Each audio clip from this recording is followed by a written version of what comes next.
E no quadro Brevidades de hoje, doutora Beatriz Breves conversa com a gente sobre o medo. Boa tarde, doutora, tudo bem? Boa tarde, Stephanie. Boa tarde, Henrique. Boa tarde, ouvintes. Bom, como é que é esse sentimento de medo, doutora? O sentimento de medo é o seguinte: você está indo na vida, caminhando, seja lá o que for. Você vivencia algo que te ameaça, né? Pode ser real ou não, não importa. Você se sente ameaçada, né? O sentimento, a tendência sua é parar. Epa, tem algo me ameaçando, até por defesa, né? O sentimento que acompanha esse estado de parar, olhar, enfim, é o sentimento de medo. Então, ele é um sentimento protetor. Né? O medo, ao contrário de que muita gente não tem medo, enfim, não, o sentimento de medo protege a pessoa, é um sentimento que está ele está naquele grupo de sentimentos que nos protege, que nos ajudam a nos proteger, porque ele é o que nos dá alerta, né, que nos dá o sentimento de que algo pode ser perigoso para a gente. Certo. Doutora, uma boa tarde para a senhora. Doutora, qual seria a relação entre o medo, a preocupação e a falta de confiança, né? Geralmente, quando a gente está preocupado, não está muito confiante, a gente fica com medo, né? É exatamente isso. Boa tarde, Henrique. Olha só. Vamos lá, vamos fazer a caminhada. Eu vou andando, aí eu vivo uma ameaça. Acontece algo que eu me sinto ameaçado. E como eu disse, não importa se real ou não, eu me sinto ameaçado. Aí eu vou sentir o medo. Né? Aí quando eu sinto esse medo, o que acontece? Na verdade, eu estou com uma falta de confiança em mim mesma, porque eu estou me sentindo se sou capaz de enfrentar isso ou não. Né? Acho que essa que é a dúvida. Não é muito pensado, mas a gente vivencia isso quase que no automático. E aí vem um outro sentimento, junto com a falta de confiança, que é a insegurança. Aí a gente fica inseguro naquela história, o que vai ser, enfim, a gente não sabe se vai conseguir superar aquilo, se vai enfrentar, se aquilo vai realmente nos causar algum mal.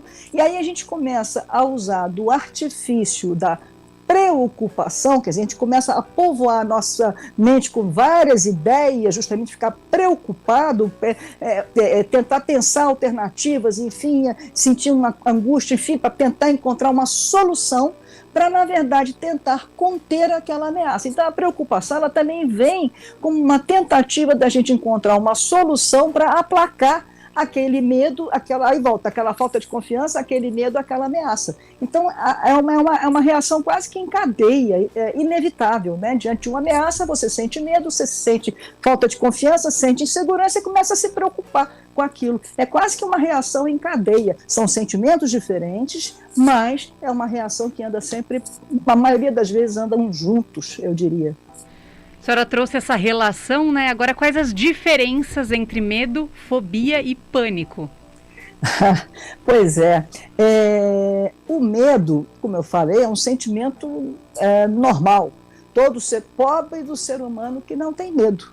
Porque aquele ser humano que não sente medo, ele está muito exposto ao perigo da vida. Ele realmente corre o risco de uma forma até onipotente se jogar por cima e se arrebentar, né, de se machucar muito na vida, porque o medo, justamente, como eu disse, ele é protetor.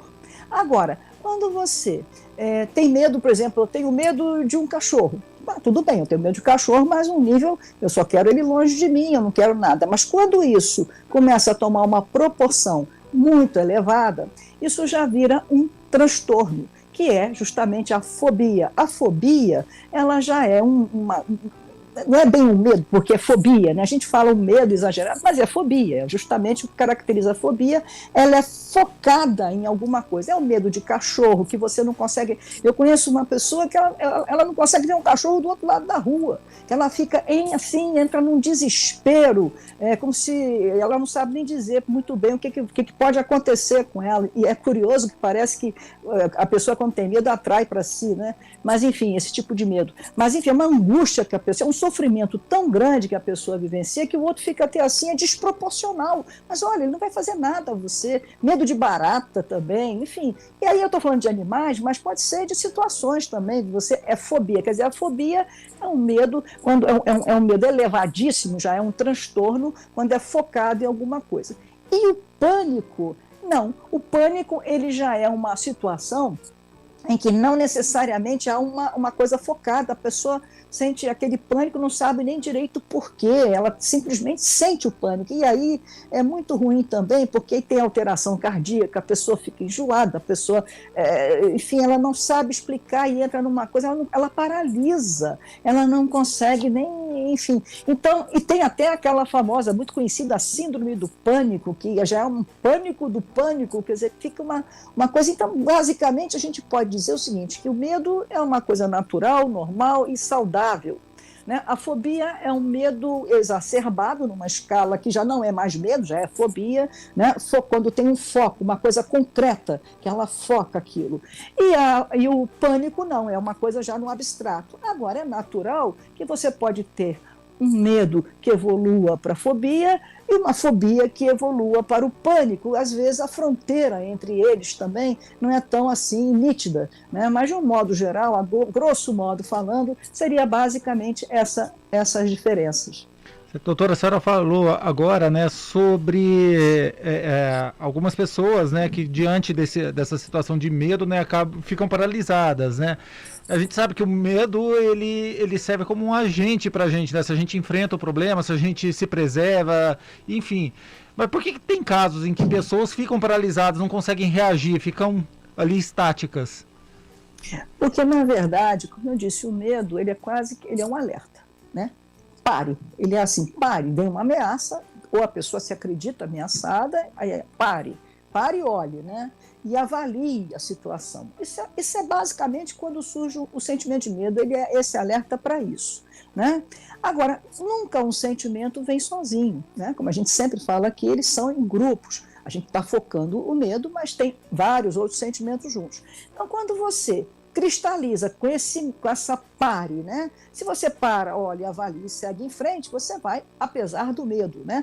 Mas quando você associa isso por exemplo, a uma angústia muito grande, ou uma ameaça no sentido maior, que outros sentimentos enfim, você aí pode paralisar por aquilo, porque aí você começa, inclusive, a ter medo de sentir medo. Aí você diz assim, não, eu não vou andar mais, que eu vou ficar com mais medo ainda. Aí você paralisa.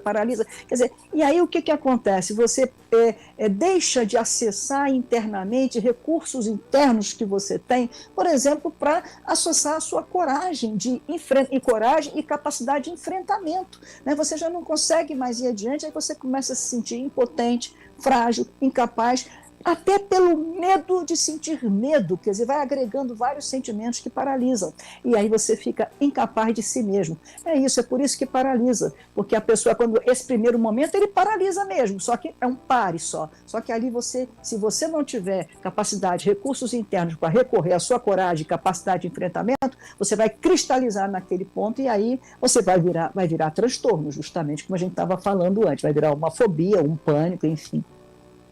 A gente sempre deixa por último, né, doutora, a nossa pergunta de $1 milhão, que é: como lidar com o medo? Essa pergunta é fácil falar, né? O difícil é fazer. Justamente eu digo que os sentimentos, que as pessoas precisam entender um pouco isso, pelo menos essa é a mensagem que eu tento passar, que sentir é um exercício, a gente tem que pegar o sentimento e exercitá-lo, né? Então, de alguma maneira, eu diria que diante de uma situação do pare, olhe, né, avalie a situação, o melhor a fazer é manter a calma, né? Manter a calma, respira fundo, né? Se está com medo, você fica naquela, ai meu Deus, a coisa vai piorar, não, calma, peraí, vamos avaliar a situação, fazer uma ponderação dos riscos reais, né? E ir em frente, sempre ir em frente, porque, na verdade, o corajoso não é aquele que não sente medo. O corajoso sente medo, inclusive isso é bom, porque ele sente medo, ele é capaz até de avaliar a situação, né? Então, ele, dentro dos limites dele, da capacidade, ele vai, mesmo com medo, ele é capaz de enfrentar o que ameaça. Então, eu diria que a melhor maneira de enfrentar o medo é, mesmo com medo e apesar do medo, ir em frente. Porque só a experiência que vai mostrar que nada de mal vai acontecer tão grave. E se acontecer, você vai saber se defender.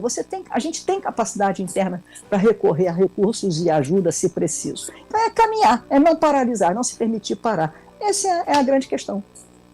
Tá certo, doutora Beatriz Breves, mais uma vez, muito obrigado por participar conosco aqui no Estúdio CBN. Eu que agradeço a você. Obrigada.